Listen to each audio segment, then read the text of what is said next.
নমস্কার বন্ধুরা, আপনাদের সবাইকে স্বাগতম আমার ইউটিউব চ্যানেল। তো বন্ধুরা, আজকে ছিল ব্যাংকেক্স এবং মিড ক্যাপ নিফটির এক্সপায়ারি। তো এক্সপায়ারির দিনে আজকে আমি টোটাল 8টা ট্রেড নিয়েছিলাম, আর যেখানে আমার মোটামুটি 2টা ট্রেড 3-4টা ট্রেড প্রফিটে ছিল মোটামুটি। তো আমি কি করলাম, একটু রিস্কটা একটু বেশি নেওয়ার ফলে আমার মানে সব বেশিরভাগ ট্রেডগুলো আজকে লস হয়েছিল। আর হয়তো লস হতো না, একটু র্যান্ডম ট্রেডটা হয়ে গেছে বেশি। আর যেহেতু আমার কাছে বন্ধুরা মাল্টিপল স্ক্রিন নেই, ঠিক আছে, যখন আমি ট্রেডটা নিয়েছিলাম তখন আমার কাছে একটা সিঙ্গেল জাস্ট মোবাইল ছিল, আর দ্বিতীয় কোনো কিছু স্ক্রিন ছিল না। আর অপশন ট্রেডিংয়ের জন্য মাল্টিপল স্ক্রিন হওয়া অনেক জরুরি। কারণটা হচ্ছে কোথাও হয়তো ব্রেকআউট হচ্ছে, কোথাও হয়তো এসএল হান্টিং হচ্ছে, ঠিক আছে।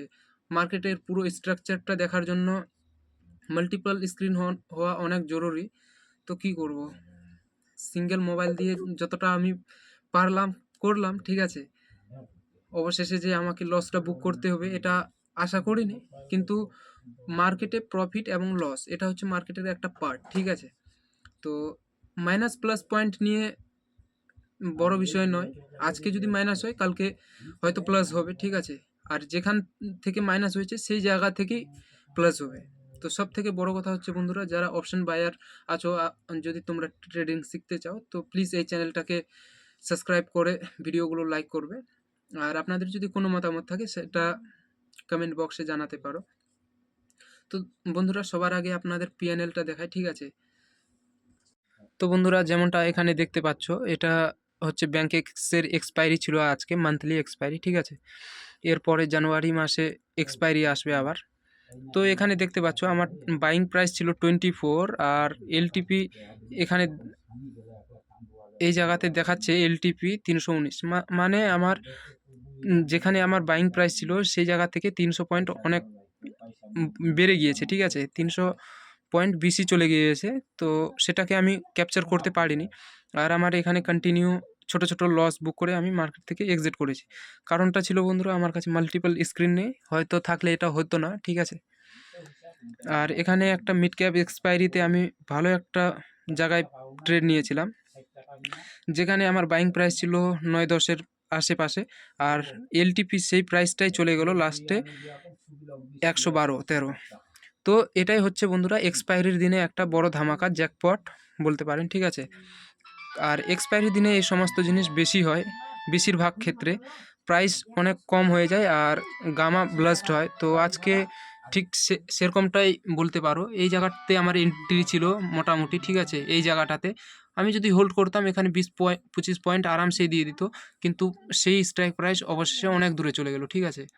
তো এটা একটা বিশেষ অফার ছিল, কিন্তু এতটা অফার ক্যাপচার হলো না আমার দ্বারা। আর এটা হচ্ছে ইন্ডেক্সের চার্ট মিড ক্যাপ নিফটির, ঠিক আছে। তো এখানে আমার এন্ট্রি ছিল। সবার আগে আমি কি করছি, এখানে আমি 5 মিনিটের যে চার্টটা আছে সেটাতে আমি শিফট হয়ে যাচ্ছি, ঠিক আছে। যেমন আমি শিফট হয়ে গেলাম, তো এখানে আমার এন্ট্রি ছিল একটা, আর 2টা এন্ট্রি আশেপাশে ছিল। এখানে যখন আসছে বন্ধুরা, তো একটা জিনিস নোটিস করো, আমি একটা এখান থেকে ট্রেন্ড লাইন নিলাম, ঠিক আছে। ট্রেন্ড লাইন নেওয়ার পরে এখান থেকে হাই থেকে লো পর্যন্ত মার্ক করে দিলাম। তো যাদের এসএল এইগুলোতে মোটামুটি লাগানো ছিল, এসএল ট্রিগার করা ছিল কি না, এখানে হয়তো কারো এসএল রাখা আছে, কারো হয়তো এসএল রাখা আছে এখানে, কারো হয়তো এখানে। যখন মার্কেট উপরে যাওয়া শুরু করলো সবার এসএল হান্ট করে মার্কেট উপরে চলে গেল। আর যদি চার্টটাকে একটু বিগ টাইম ফ্রেমে শিফট করা যায় আর যদি দেখা যায়, তো কন্টিনিউ এই জায়গা থেকে মার্কেট একবার ফল করা শুরু করেছিল, যেটা আমাদের প্রিভিয়াস মানে স্ট্রং একটা সেলিং জোন ছিল, যেখান থেকে মার্কেট পড়েছিল। এখানে টাইম পাস করার পরে ফের ওখানে গেল, ওখান থেকে আবার কিছুটা এখানে মোটামুটি 50% আবার রিকভার করে নিল, ঠিক আছে। তো এই হচ্ছে বন্ধুরা ওভারঅল কাহিনী। এবার ব্যাংকেক্সে চলে যাই। ব্যাংকেক্সেও আমার অনেকগুলো ট্রেড নেওয়া হয়েছিল, যেখানে প্রফিট লস করে আজকের দিনটা তো গোলমাল হয়ে গেল ভাই। এটা হচ্ছে ব্যাংকেক্স ইন্ডেক্স চার্ট। তো সবার আগে 5 মিনিট টাইম ফ্রেমে এখানে আমার একটা ফার্স্ট এন্ট্রি ছিল, তারপর সেকেন্ড এন্ট্রি এখানে, থার্ড 4 5। তো এই হচ্ছে মোটামুটি কাহানি। আর যখন মার্কেট উপর থেকে হয়তো পড়ছে তখন আপনাদের সি সাইটে না প্ল্যানিং করে পি সাইটে প্ল্যানিং করা দরকার। আর এখানে দেখতে পাচ্ছ বুলিশ ক্যান্ডেল তো ফর্ম হয়েছে, কিন্তু এর উইকটা এত লম্বা যার কারণে এটা ইনভ্যালিড হয়ে গেছে। ঠিক আছে, ভ্যালিড হলে এত বড় সুইং মানে থাকে না সাধারণত হ্যামার ক্যান্ডেলের, কিন্তু এটার মানে হিসাবের বাইরে হয়ে গেছে। তো এটাতে আমার সি সাইটের প্ল্যানিং করাটা এখানে আমি প্রফিট করে নিয়েছিলাম, কারণ আমার এন্ট্রি এর আশেপাশে ছিল। তো এখানে আমি একটা কন্ট্রা প্ল্যানিংয়ের মতন করেছিলাম, তো যেটাতে ছোট্টখাট্টো জাস্ট একটা স্ক্যাল্পিং করে আমি বের হয়ে গেছিলাম। আর এগুলাতে যখন আমার আসলো, তো একটা জিনিস নোটিস করো, এই যে এই লোটা আছে কি না, এবার এই লোয়ে কিন্তু সবার এসএল রাখা আছে। সবার আগে একটা রেক্ট্যাঙ্গেল নিয়ে নিই, নেওয়ার পরে এই লোটা থেকে এখানে একটা মার্ক করে দিই, আর এর কালারটা করে দেবো সবুজ। সবুজ করে দিলাম ভাই। এখানে করার পরে এখান থেকে মার্কেট একবার যাওয়া শুরু করেছিল, এখানে হাই লাগিয়েছে। তারপর সেকেন্ড টাইম যখন এখানে আসলো, তো সবার এসএল আগে হান্ট করলো, তারপরেও উপরে যায়নি। ঠিক আছে, কারণ মার্কেট না যাওয়ার কারণটা হচ্ছে সবার আগে টাইম ফ্রেমটা ছোট করে নিই। ব্যাংক এক্সের এটা হচ্ছে ইন্ডেক্সের চার্ট। ঠিক আছে, এদিকে স্ট্রাইক প্রাইস দেখাচ্ছে। তো মার্কেট এখান থেকে একবার ফল করা শুরু করেছিল, এখানে মার্কেট টাইম পাস করে, আর ঠিক সেই এক জায়গাটাতে একবার টাচ করার পরে আবার এখানে প্রিভিয়াসে যতটা সেলিং করেছিল, ঠিক আজকেও ওর চেয়ে বেশি কম সময়ের মধ্যে মানে অতটা সেলিং করে দিয়েছে।